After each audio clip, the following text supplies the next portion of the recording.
देखिए इस क्वेश्चन में क्या है इसमें हमसे कहा जा रहा है कि हमारे पास एक सरफेस है, ठीक है। इस सरफेस से हमें अगर प्रोटॉन निकालना होता है तो हम लोग एक वेवलेंथ यूज करते हैं जिसकी फ्रीक्वेंसी जो है म्यू होती है, ठीक है। उस केस में यहाँ यहाँ पे क्या होता है, इस सरफेस से कुछ काम होता है, वर्क फंक्शन होता है फाई, इसको फाई नॉट भी कह सकते हो।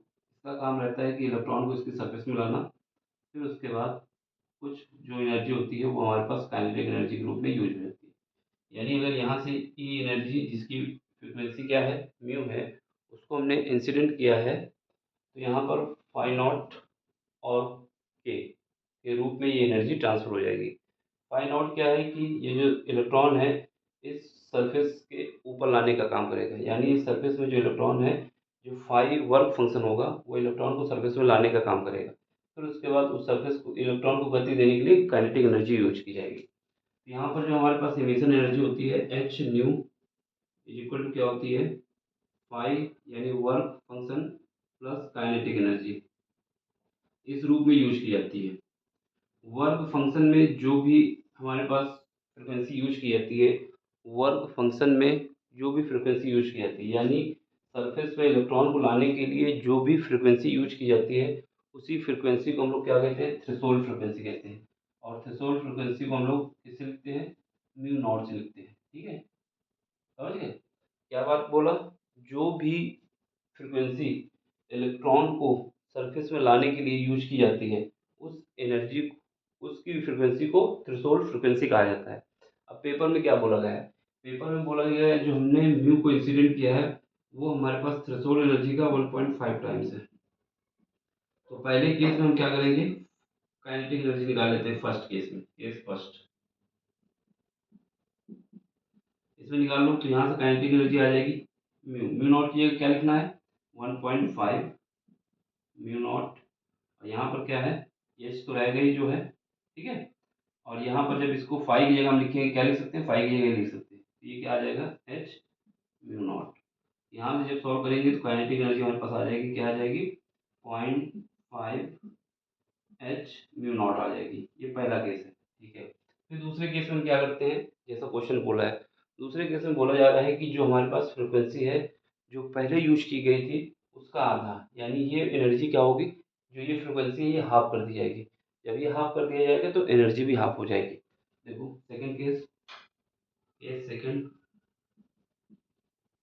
केस सेकंड में क्या हुआ है कि हमारे पास जो काइनेटिक एनर्जी K2 होगी इक्वल टू, यहाँ पर क्या है फाई नॉट तो चेंज होगा नहीं, जो पहले है वैसे वैसा ही रहेगा। यहाँ पर क्या हमारे पास है एच म्यू, एच और म्यू नॉट, हमें क्या करना है, इसको आधा करना है पहले का, तो ये हमारे पास जो भी था उसका आधा कर दो। ये कितना था 1.5 था, 1.5 था ना, पहले पहले केस में तो इतना था ना, उसको हमने हाफ कर दिया है, माइनस म्यू नॉट इसमें फिर कटेगा एच म्यू नॉट।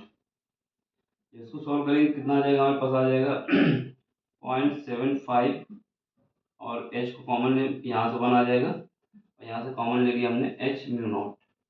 जब सॉल्व करेंगे तो आ जाएगा माइनस का 0.5 एच म्यू नॉट।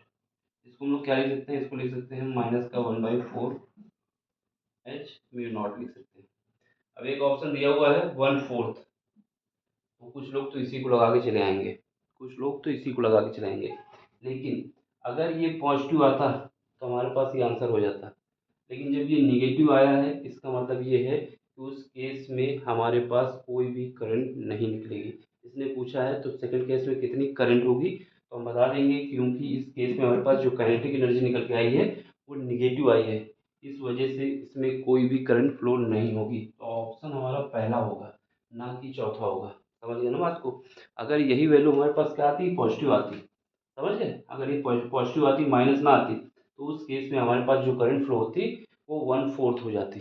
लेकिन यहाँ पे क्या हुआ है, यहाँ पर ये नेगेटिव आया है, कभी भी करंट नहीं फ्लो हो सकती जब हमारे पास काइनेटिक एनर्जी निगेटिव हो जाए। जब कोई काइनेटिक एनर्जी नहीं रहेगी निगेटिव में कोई करंट फ्लो नहीं होती है। सिंपल सी बात ये याद रखनी है, जैसा क्वेश्चन बोला था वैसे हमने क्वेश्चन सॉल्व करा है। बाकी देख लो समझ लो, कहीं पर भी डाउट हो तो पूछ लेना, ठीक है। एक बात दिमाग में ये याद रखना है कि जो भी फ्रिक्वेंसी जो भी फ्रीक्वेंसी किसी सरफेस पे इलेक्ट्रॉन को लाने के लिए यूज की जाती है उसको थ्रेशोल्ड एनर्जी कहा जाता है, थ्रेशोल्ड फ्रीक्वेंसी कहा जाता है। ठीक है, इसमें जो कार्य किया जाता है वो वर्क फंक्शन के रूप में किया जाता है। ठीक, एच हमारा एक कांस्टेंट है जिसकी कोई वैल्यू रखने की जरूरत नहीं है, ऐसा कुछ पूछा नहीं गया। ठीक, समझ में आया हो तो लाइक करो, शेयर करो, सब्सक्राइब करो।